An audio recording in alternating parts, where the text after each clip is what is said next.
Bonjour à tous. Alors aujourd'hui, comme promis, je vais faire le thème. Je vais traiter du thème d'aujourd'hui. Alors bon, dans la dernière vidéo, il a été démontré que le salut n'était qu'en Jésus-Christ, parce on avait un peu traité de pourquoi avoir le salut.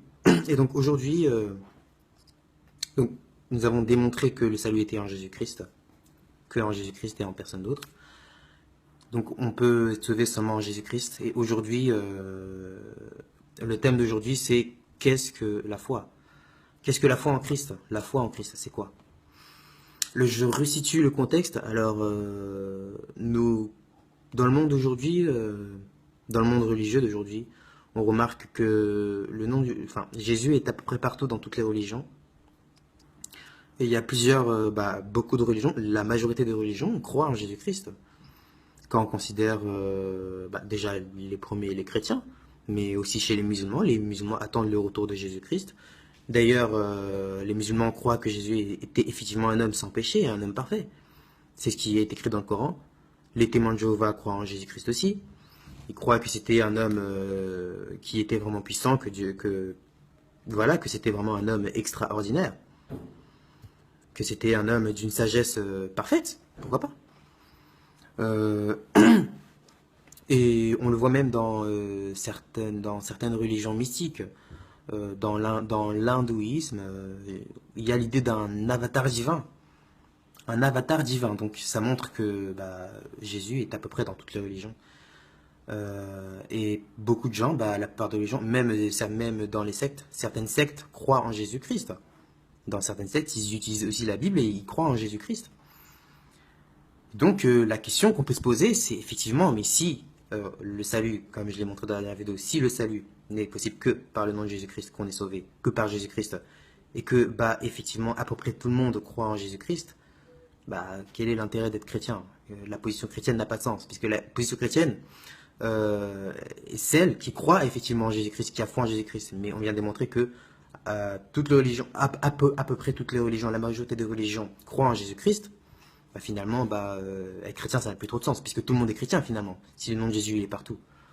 Donc c'est la question qu'on peut se poser, quel est l'intérêt d'être chrétien? Alors, la première question qu'on peut se poser, effectivement, c'est est-ce qu'ils ont la foi en Jésus-Christ? Puisque le salut se gagne par la foi. Comment dire? Le salut s'obtient par la foi en Christ. Est-ce qu'effectivement ils ont la foi si peut-être qu'ils peuvent juste croire en Jésus-Christ, enfin, juste à savoir que Jésus il a existé, mais effectivement, on constate que non, effectivement, ils ont vraiment foi en Jésus-Christ. Ils ont effectivement foi en Jésus-Christ. Certains même pensent, comme les chrétiens, que Jésus-Christ sauve. Donc ils ont effectivement foi en Jésus-Christ. Et donc, moi je dirais que que le problème est ailleurs. Le problème est ailleurs. C'est-à-dire que lorsque je n'ai pas la définition d'un mot, je vais mal l'utiliser. Par exemple, moi, étant petit, le mot innocent, je pensais que ça voulait dire coupable. Du coup, quand je voulais accuser quelqu'un, je disais il est innocent, il est innocent. Et ça montre que, effectivement, c'est très important de comprendre la définition de quelque chose. De la même manière, le nom de Jésus-Christ, il faut en avoir la bonne définition. Sinon, on va mal l'utiliser. Donc la véritable question à se poser, c'est que je pourrais poser même à vous. Connaissez-vous vraiment Jésus-Christ? Qui est Jésus pour vous? Jésus pose cette question à ses disciples. En Matthieu chapitre 16, versets 13 à 15. Il pose cette question à ses disciples, il leur dit, mais qu'est-ce que je suis pour vous? Et parce qu'en fait, pour lui, c'est important de savoir ce que ses disciples pensent de lui. Et lorsqu'il s'adresse aux pharisiens qui ignoraient qui il est, eh bien, Jésus dit la chose suivante. C'est pourquoi je vous ai dit que vous mourrez dans vos péchés. Car si vous ne croyez pas ce que je suis, vous mourrez dans vos péchés. Et on trouve cela en Jean chapitre 8, verset 24. Et donc là, Jésus-Christ pose quelque chose de très fondamental. Il ne dit pas si vous ne croyez pas en moi. C'est vrai qu'il faut croire en Christ. Mais il dit si vous ne croyez pas ce que je suis. C'est-à-dire que, effectivement, la foi est possible, que la foi n'est qu'en Jésus-Christ. C'est en croyant par la foi, en ayant la foi en Jésus-Christ que nous sommes sauvés. Et maintenant, il faut savoir ce que est Jésus-Christ. Est-ce que si tu as la foi en Jésus-Christ, mais que finalement l'image que tu te fais du Christ ne correspond pas au Christ, bah, ce n'est pas en Christ que tu crois. Parce qu'en fait, si par exemple, ce qui fait qu'une chose est ce qu'elle est, c'est l'ensemble des propriétés. Ce qui fait que moi, je suis ce que je suis, je suis Jérève, je m'appelle Jérève, je suis de telle nationalité, ce sont les ensembles des caractéristiques qui me définissent et qui me permettent de ne pas me confondre avec une autre personne. Si par exemple, une personne vous parle de moi et vous parle de moi, vous ne m'avez jamais vu. Elle vous parle de moi, elle vous parle de moi, mais elle oublie de préciser certains détails sur moi. Par exemple, ma couleur de peau.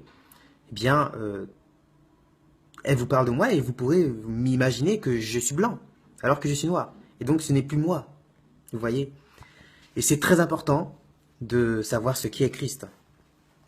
Et c'est là où c'est le point essentiel, la différence fondamentale entre les chrétiens et tous les autres religieux qui croient effectivement en Jésus-Christ. C'est simplement que les chrétiens adorent Jésus-Christ. Ça, c'est une différence fondamentale que l'on peut voir. Les chrétiens adorent Jésus-Christ. Ils l'adorent en tant que Dieu. C'est-à-dire que pour les chrétiens, Jésus est effectivement Dieu. Je vais lire deux passages. Jean chapitre 5, verset 18, qui nous dit « À cause de cela, les Juifs cherchaient encore plus à le faire mourir, non seulement parce qu'il violait le sabbat, mais parce qu'il appelait Dieu son propre Père, se faisant lui-même égal à Dieu. » En Jean chapitre 10, verset 33, les Juifs lui répondirent « Ce n'est point pour une bonne œuvre que nous te lapidons, mais pour un blasphème. Et parce que toi qui es homme, tu te fais Dieu. » Et c'est important de savoir ce que Jésus-Christ a dit de lui-même. Si Jésus-Christ lui-même a dit que celui qui veut être sauvé doit croire ce que je suis, eh bien, il doit nous dire ce qu'il est. Et là, il est clair. Jésus-Christ s'est lui-même exprimé en ces termes. Il s'est fait Dieu, c'est-à-dire que Jésus-Christ est Dieu. Jésus-Christ est Dieu, et c'est en cela que les chrétiens croient. Ils ne croient pas seulement que Jésus est une bonne personne qui a vécu une vie morale, non. Ils croient que Jésus est Dieu. Et c'est cette vérité-là qui sauve. Que Jésus est le Fils de Dieu, et qui s'est incarné dans le monde. Qu'il est mort à la croix, et qu'il est ressuscité. Qu'il est mort pour les péchés du monde, et qu'il est ressuscité.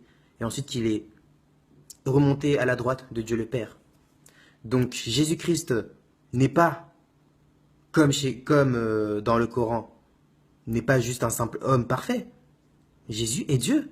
Il est le Fils de Dieu. Parce que dans le Coran, qu'est-ce que Jésus est? Jésus n'est pas le Fils de Dieu. Jésus n'est pas mort à la croix dans le Coran. Et c'est ça qui fait la différence. Jésus-Christ, chez les témoins de Jéhovah, il est une créature parfaite, créée par Dieu. Il est une créature. Et il est un Dieu. C'est très ambigu chez les témoins de Jéhovah. Il est un Dieu, avec un petit d. Alors que dans la Bible, Jésus-Christ est Dieu, avec un grand D. Jésus est divin. Jésus est le Fils de Dieu. Jésus s'est incarné dans le monde. Il est mort et ressuscité le troisième jour. Et il nous a donné le salut. C'est en cela, c'est cette vérité-là qui sauve. Et aucune autre. Donc, et c'est pas pour rien en fait que la Bible nous dit, en Jean chapitre 20 verset 31, « Mais ces choses ont été écrites afin que vous croyiez que Jésus-Christ est le Christ, le Fils de Dieu, et qu'en croyant, vous ayez la vie en son nom. » Donc, c'est cette vérité qui sauve en fait. Effectivement, c'est le nom de Jésus qui sauve. Mais, c'est quelle version de Jésus? Il faut avoir la vraie version en fait. Si tu as une fausse version, si tu achètes par exemple un appareil et que tu as une version chinoise qui est une contrefaçon, ça ne va pas être efficace comme le véritable. Les chrétiens croient au Jésus, à l'authentique. Jésus-Christ, quel est le Jésus-Christ authentique? C'est le Jésus qui est mort à la croix, qui est ressuscité, qui est le Fils de Dieu et qui a payé le sacrifice pour nos péchés. C'est ça. Et c'est aussi le Messie surtout. Ce en quoi les Juifs ne croient pas. Et donc là, on voit que Jésus-Christ a une place fondamentale dans toutes les religions en fait. C'est-à-dire que c'est Jésus-Christ qui, d'une certaine manière, c'est par rapport à Jésus que toutes les religions sont différentes. C'est parce que leur conception de Christ est différente. Mais les chrétiens sont dans la vérité parce qu'ils ont la bonne conception de Christ. C'est-à-dire que la foi, effectivement, c'est de croire, d'avoir foi en Christ, et c'est par cette foi que nous sommes sauvés. Mais il faut croire au Christ comme Dieu le veut, comme il le faut. Et la foi qui sauve, c'est la foi en Jésus, Fils de Dieu, mort et ressuscité, qui était le Messie annoncé et qui a payé pour le sacrifice de tous. C'est ça la vraie foi. Et donc là, nous avons la solution.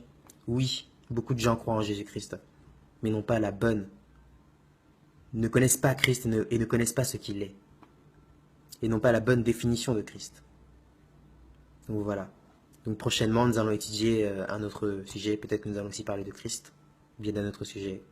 En tout cas, j'espère que ça a pu aider quelqu'un à mieux comprendre encore et à connaître Christ.